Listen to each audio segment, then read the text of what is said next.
The thing that fell from the sky did not look like a weapon. Sergeant Benji Maniago had seen weapons. He had held them, cleaned them, slept beside them, in the mud of 3 different provinces. He knew the shape of things designed to end other things, the dense, purposeful geometry of ordnance, the way danger had its own smell, acrid and iron sweet. What he found in the ravine below kilometer 42 of the Halsema Highway on a Tuesday morning in October when the pine fog was so thick it swallowed sound did not smell like any of that. It smelled like ozone and something faintly floral, like rain on warm stone, and it was making a sound he had no word for, a low, continuous hum that sat at the back of his teeth. The object was roughly the shape of a flattened seed pod, perhaps 6 meters long, and it had come down through the pine canopy at an angle steep enough to scar 3 trees before burying itself nose-first into the soft earth of the ravine wall.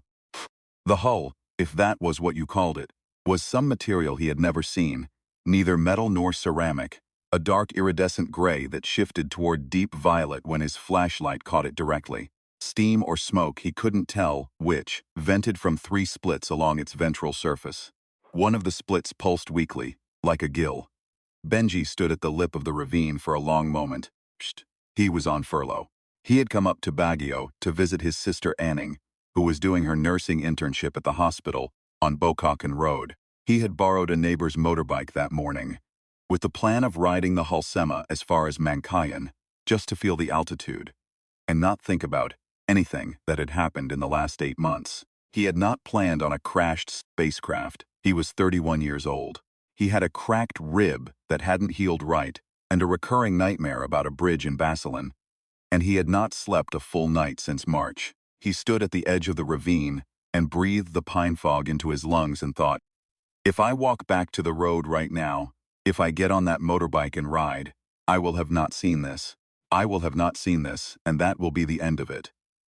He did not walk back to the road. He climbed down. The thing inside the crack in the hull was small.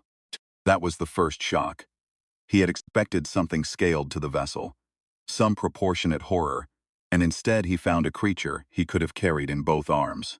It was roughly bipedal, though currently folded in on itself in a posture that looked less like rest and more like bracing.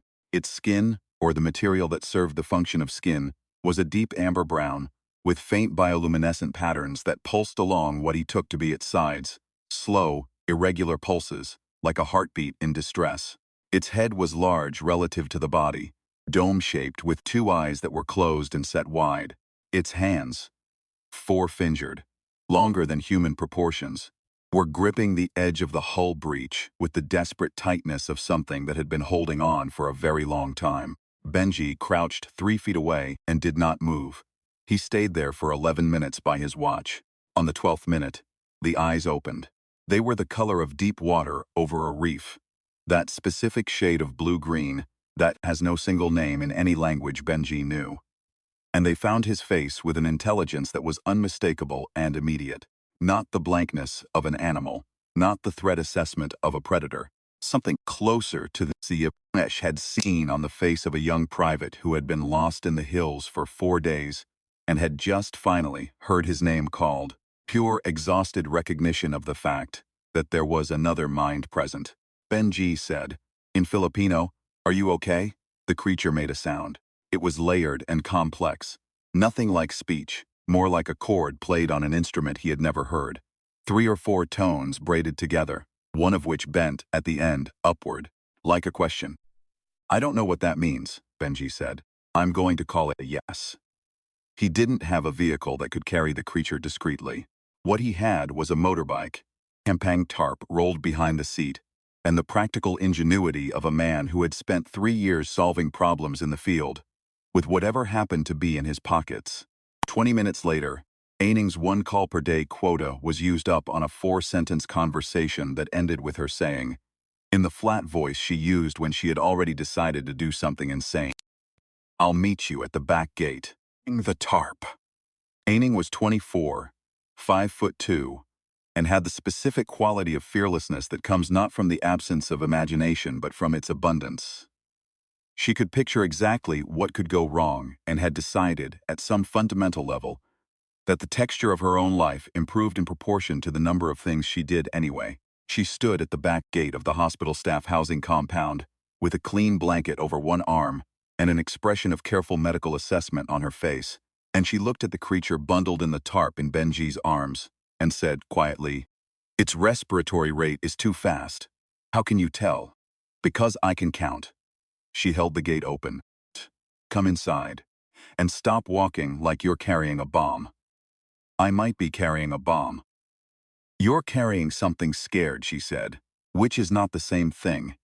They kept it in the small storage room at the back of Anning's apartment on the second floor, which smelled of antiseptic and laundry, and the dried flowers their mother had sent from Cagayan de Oro. Anning spread the blanket on the floor, and Benji set the creature down as gently as he knew how. And for a long moment all three of them were still. Then the creature did something with its hands. A gesture, both palms turned upward, fingers spread, slow and deliberate, and the bioluminescent patterns along its sides steadied, stopped their distressed, irregular pulsing, and fell into a rhythm that Benji's nervous system, without his permission, recognized as calm. "It's trying to show us it's not a threat," Anning said. "I know." "How do you know?" Benji thought about this. "Because that's what you do," he said. "When you're outnumbered and you've already decided you don't want to fight." He called it echo. The name came from the sound it made most often. A layered chord with a rising terminal note, two syllables that felt, when you rendered them in the roughest possible approximation, something like that. Echo did not object. Echo did not object to anything in those first 3 days, which was either a sign of profound patience or profound injury or both, and Anning monitored its vital signs with the combination of meticulous record-keeping and aggressive improvisation that was her professional signature, and concluded, by day 2, that it was healing. What healed with it, slowly and incrementally, was the quality of its attention. In the early hours it had been flat, turned inward, present only at survival depth. By the end of the first day, it was watching.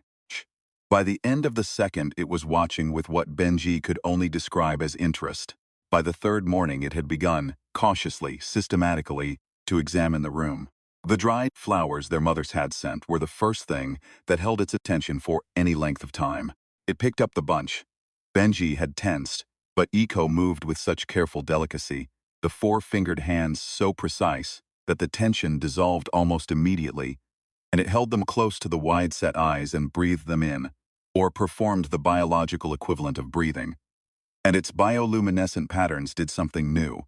They brightened, briefly, not in a burst but in a slow warm pulse like an ember being blown on, and then dimmed again. Benji watched this and did not say what he thought, which was, "That is what homesickness looks like." He knew what homesickness looked like. He had worn it for 8 months straight. By day 4, Eco could mimic gestures. By day 5 it had begun attempting sounds, clumsy, earnest approximations of Filipino syllables, reproducing them with the uncanny tonal precision of something whose hearing worked at resolutions human ears couldn't match. "K. Lang?" it managed on the morning of the 5th day, in a voice like 3 people speaking simultaneously in almost perfect unison. And then it performed its own gesture, both palms upward slow, and looked at Benji with those reef-water eyes.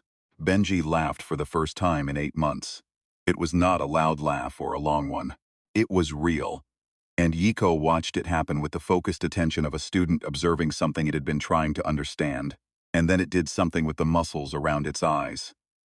A subtle shift, entirely alien in mechanism, entirely legible in effect. That was the first time Benji had seen it smile. Anning said from the doorway, coffee in hand, "You know we can't keep this quiet forever." "I know." "The landlady has already asked me twice about the sounds." "I know. And the people at the hospital are talking about the thing that fell near Halsema. Army already has people up there." He had known that too. He had known it since day 2. Since he'd heard the helicopters doing grid patterns over the cordillera. He had not told Anning because she had enough to carry, and he had not told himself because the arithmetic was simple and brutal. Whatever institution found Eco first would own Eco, and ownership of a thing like this, unique, biological, demonstrably capable of non-human intelligence, would not be gentle. Sure, he had been a soul long enough to know that discovery without protection was just another word for capture. The people who came on the 9th day were not army. That was the first wrong note. The vehicles were wrong, too clean and unmarked, with a particular anonymity of deliberate concealment. The men inside wore civilian clothes, but moved in the organized patterns of people with training, scanning angles, spacing themselves with the unconscious precision of a practice team. Benji counted 5 from Anning's window, and knew there were more he wasn't seeing. He had heard of GDX in the abstract, the way you hear of dangerous weather systems in provinces you haven't visited. As a fact, a category, a shape of thing, they were private. They were hired for the kind of work that governments needed done, but didn't want documented. Someone, somewhere had intercepted a signal, analyzed wreckage, triangulated. Someone had decided that the biological anomaly from the cordillera was worth more than whatever rate GDX normally charged. We need to move, he told Aining. Where? Somewhere they haven't mapped yet. He had one phone call to make before they moved. Not to his commanding officer. He was on furlough, and filing a report would trigger a chain of custody he couldn't control. Not to his family. He called Doming, who was 63 years old, and had been caretaker of the small family restos on the ridge above Irison since before Benji was born, who had never asked Benji a question he didn't need the answer to, and who picked up on the second ring and said, without preamble, "How many people?" 2, and a third that you're going to need to not mention to anyone. A pause. Is the third people? Sort of. Okay, said Doming. I'll unlock the back. The rest house was accessible by a logging road that was not on most maps. Benji had grown up running those roads on a borrowed bicycle. Had spent 3 summers memorizing the ridgeline the way other children memorize multiplication tables. He knew which turns the unfamiliar would miss. Which sections of road looked impassable but weren't. Which sections looked passable but weren't. He drove without headlights for the last kilometer, with Aining beside him, managing Eco in the back seat, with the focused calm of someone who has decided that a thing is happening, and the only relevant question is how well. Eco was not calm. First time in 9 days. The bioluminescent patterns were running fast and hot, a distress cascade Benji had learned to read by now. But it did not make noise. It sat pressed against the car door with its hands folded in that gesture. Palms up, fingers spread, and it watched the pine forest moving past the window in the darkness. And it did not make noise, and Benji thought, with a tightness in his chest that he recognized from the worst night in Basilin, it is trying not to be a burden. It knows what it is to be in danger of people who want to use it, and it is trying very hard not to make this harder for us. He drove faster. The rest house smelled of cedar and old rain. Doming had left a lamp on, a pot of luga on the stove, and himself conspicuously absent, his particular way of granting privacy. Aining got Eco settled on the folded blankets in the inner room, monitored the vital signs, watched the distress patterns slowly ease. Benji sat on the porch with a mug he wasn't drinking from and watched the lights of Baguio below the ridge and did his arithmetic. GDX had resources. They had the wreckage site. They had the signal intercepts. They had whatever informant or surveillance had flagged the hospital district. They did not have the logging road. They would have it by morning. Organizations like that were thorough. That was what you paid for. But not yet, and not yet was the margin he had to work with. The problem was Eco's ship, or rather, what was left of it. On day 6, in the quiet experimental hours of their growing mutual vocabulary, Eco had shown him something. It had drawn, with one 4-fingered hand, in the condensation on Aining's bathroom mirror, a diagram that Benji had stared at for a long time before understanding. The ship was damaged but not destroyed. 3 of the drive components had survived the impact. What it needed was power, specifically, a sustained electrical charge of a type and magnitude that was theoretically achievable using human technology, given the right setup, given someone who understood both what was needed and what was available. Benji understood combat engineering. He understood emergency field repairs. He understood the logic of making existing things do jobs they weren't designed for. What he didn't understand, could not understand, was the specific biological-technological interface that Eco's diagram implied. The way the ship's systems were partially organic, partially something else, requiring a kind of intuitive guidance that could not be delegated. Eco would have to go back to the wreckage.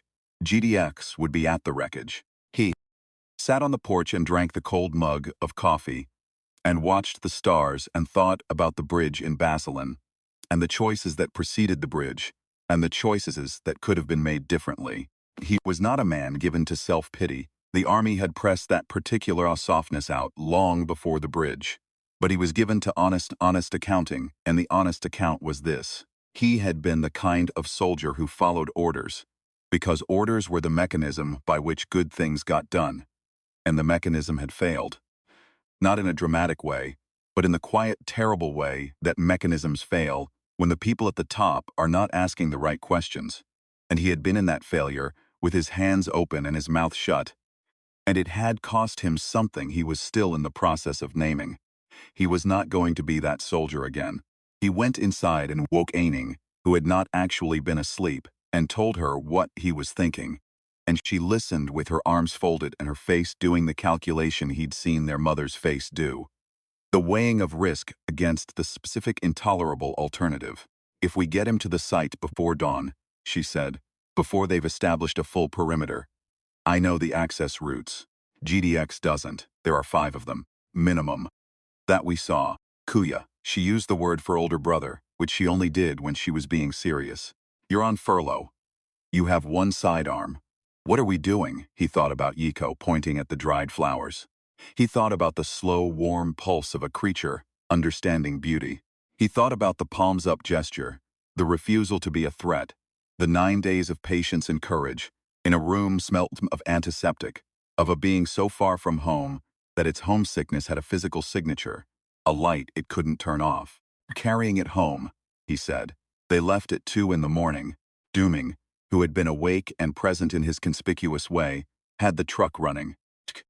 He said nothing about Yiko, except to confirm the route and note that there was a section of logging road past the second switchback that would be impassable in the truck and would require the last kilometer on foot.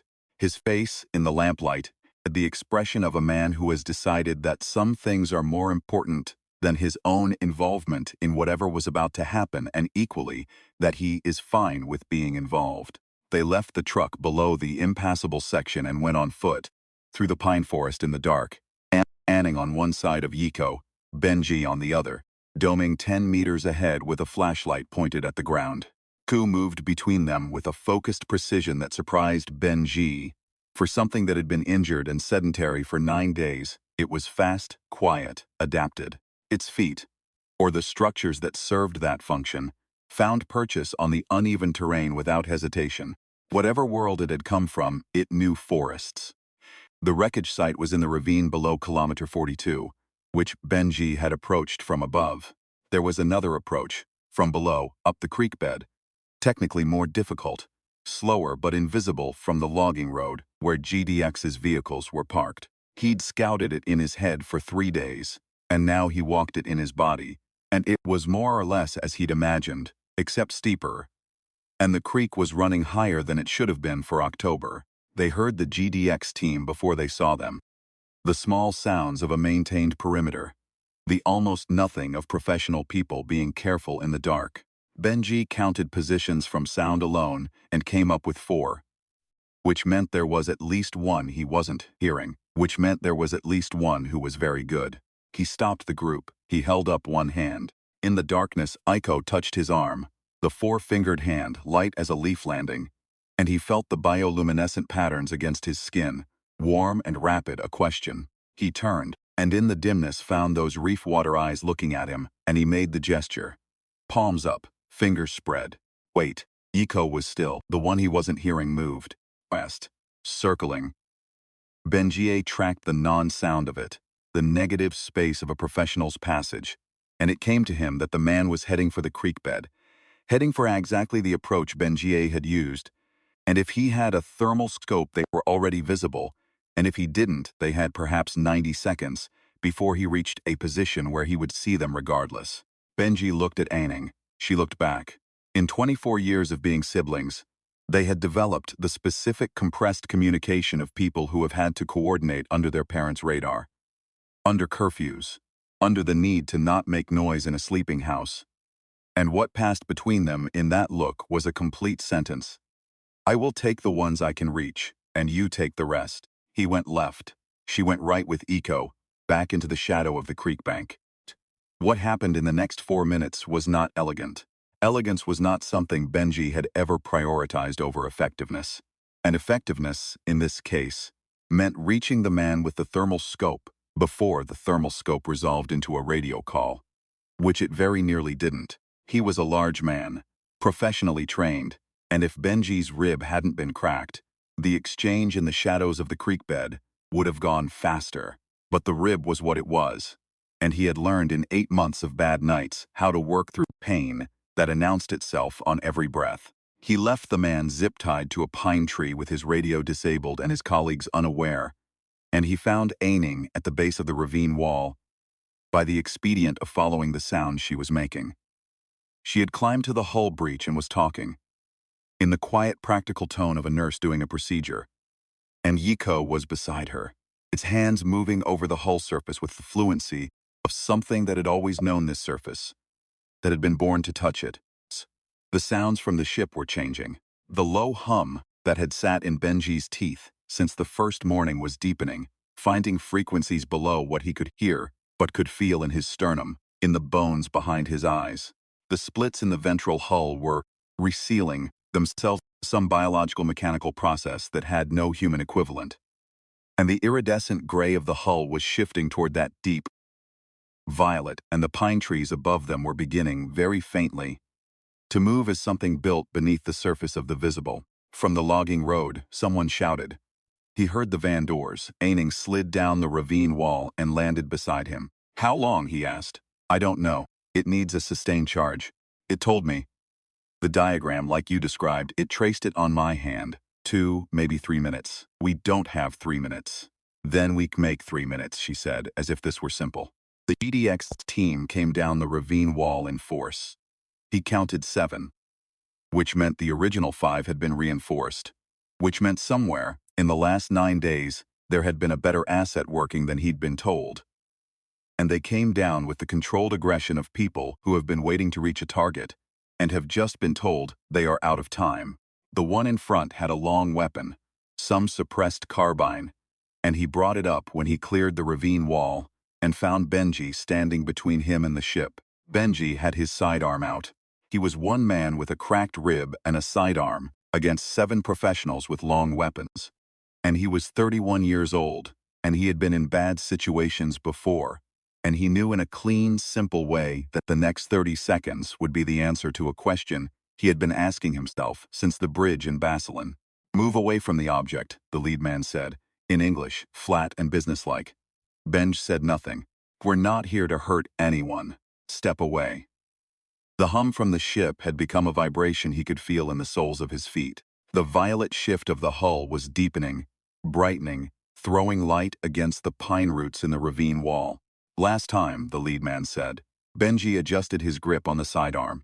He was a trained marksman, even with the rib, even in the dark, and he could make a significant problem for the first 3 people in that line before they got to him. And he was, in a way he had not felt since before Basilan, completely at peace with exactly where he was standing. Behind him, Doming appeared at the top of the ravine wall. He was carrying a gasoline lamp and he held it up, and the light from it caught the ravine and the ship, and the 7 men and Benji and Anning, and he shouted in Ilocano down to the road below. Loud, carrying, a man who had spent 60 years in the mountains and knew how sound moved in them.